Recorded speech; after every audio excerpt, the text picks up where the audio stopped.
Tonight on the MTN News, solving a shortage. For us, we can't afford to wait another year. We got to go now. How Billings schools are getting creative to find more teachers. Also, unfrozen. There's a lot of families that, it'd be a struggle, even at our modest fee. Why one Billings nonprofit that helps kids is breathing a sigh of relief. And a summertime tradition revs up in the South Hills as the oldest motorcycle hill climb in the nation gets underway. The MTN News starts right now. From Montana's news leader, this is the MTN 530 News. Well, good evening and thanks for joining us on this Friday. I'm Russ Riesinger. Governor Greg Gianforte and the Montana Department of Labor and Industry recently announced a new program looking to prevent the Montana teachers shortage. The program, expected to begin in 2026, comes from a $4 million grant from the federal government meant to recruit and certify teachers in rural populations. Well, Billings Public Schools are now starting something similar called the Billings Teach Program, which will help certify support staff at the schools. Matt Carmack has more. Montana is facing a shortage of educators. So it's becoming more and more of a challenge. An issue across the country. For us, we can't afford to wait another year. We got to go now. Because of that, the federal government launched the State Apprenticeship Expansion Formula, a 5-year, $80 million investment to expand the teacher workforce across rural communities. A lot of times when new programs come out, they're really geared toward the very rural school districts who have even more of a challenging time than Billings to fill positions. Well, that program will be coming to Montana in 2026, and it's one that Governor Greg Gianforte hopes will have long-term impacts. In a statement, Gianforte writes that preparing for the next generation of Montana teachers has been a top priority for his administration. He says through this investment, they're preparing future educators to better serve Montana students and families. I've been here 6 years in various roles, and we've seen a steady decline in the number of applicants we have for our positions. A similar process is beginning at Billings Public Schools called Billings Teach. It'll be here at the Lincoln Center, and it's founded by the Adult and Community Education Department. Our goal is to try to get this first cohort done by the end of next summer, so that they're eligible to apply for jobs, open positions in our district starting in the fall. Randy Russell, the executive director of the department, tells me this initiative will recruit existing staff members at Billings Public Schools who already have an associate's degree or 60 accredited hours. We want to provide pathways for them to become a certified teacher, so kind of a grow your own program. The program is currently accepting applicants for the year-long program until August 4th. Randy hopes Billings Teach will have long-term impacts on Billings Public Schools and Montana education as a whole. You know, like I said, other districts are doing this, but this is a really unique opportunity for Billings to, be solution-oriented and help ourselves. In Billings, Matt Carmack, MTN News. Billings Daycare operator is facing a felony assault on a minor or an alternative misdemeanor of endangering the welfare of a child charge. Those charges stem from a Child Protective Services investigation involving this then 10-month-old boy. According to court documents, the boy's mother picked him up from the daycare back in September, took him to her doctor, and then CPS was called in. The CPS report says the doctor involved suspected child abuse, and the report says the injuries were not consistent with self-inflicted injuries. The injuries happened at the daycare on Avenue F that the Montana Department of Public Health and Human Services says was unlicensed. We tried to make contact with the owner, Stephanie Jean Harper, but no one has yet responded. As this case moves forward, we will bring you more.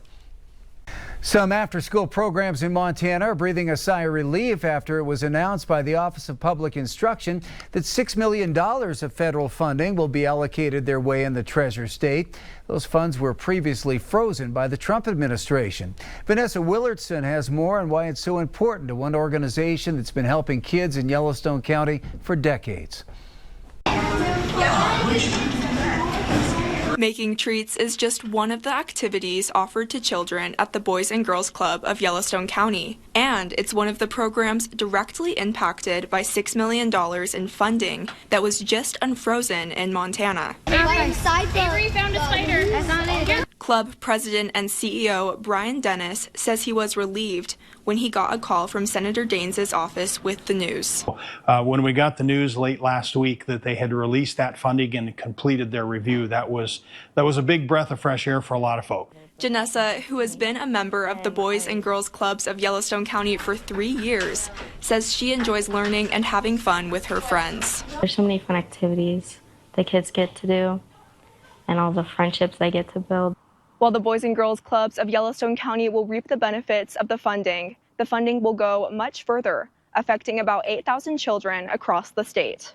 Where do they get that academic support, and how do those families go to work if they have no place for their kids? During the summer, the organization provides 3 meals per day to the children who attend, and during the school year, it provides an after-school snack. There's a lot of families that, it'd be a struggle, even at our modest fee, for them to participate. So for them to have it at no cost, it allows us to be there every day during the school year and provide a day-long program in the summertime for those kids. The Boys and Girls Clubs of Yellowstone County provide more than food. They also supply kids with homework help, leadership development, and the resources to continue into a career. In Billings, Vanessa Willardson, MTN News. Billings police have now named the victim in a possible homicide from Wednesday night that we reported on. The Yellowstone County Coroner's Office identified the man as Waylon Lance Limpy Jr., a 19-year-old from Lame Deer. Limpy Jr. was found dead in a vehicle at the Billings Clinic Wednesday, though police have confirmed that the original scene related to his death was in the 700 block of Cook Avenue. As of now, the cause of death is still under investigation, and a person of interest has been identified, though no arrests have been made. The victim in a fatal crash on Skyway Drive has also now been identified. 20-year-old Abigail Sally Lou Crawford was confirmed by the Yellowstone County Coroner's Office as the person killed in that one-vehicle accident. Authorities said her death was ruled an accident and that she died of multiple blunt force trauma injuries. Police are still investigating the wreck as another occupant was present, though no information about the other person or who was driving has yet been stated. And public health officials have now confirmed a second case of measles in Yellowstone County. They say that child is a member of the same household as the first case we told you about earlier this week.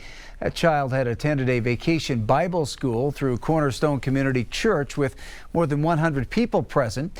But as the pastor of the church, Jeff Romans, told us, as soon as they learned about the first case, church leaders took immediate and proactive action to try and stop or slow that spread.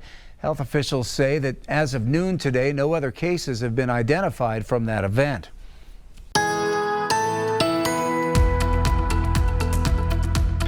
An active early evening for mainly Montana, not so much Wyoming after a fairly quiet morning. We've already had some rain showers over parts of our viewing area, especially to the west. We have some rain showers over Park County.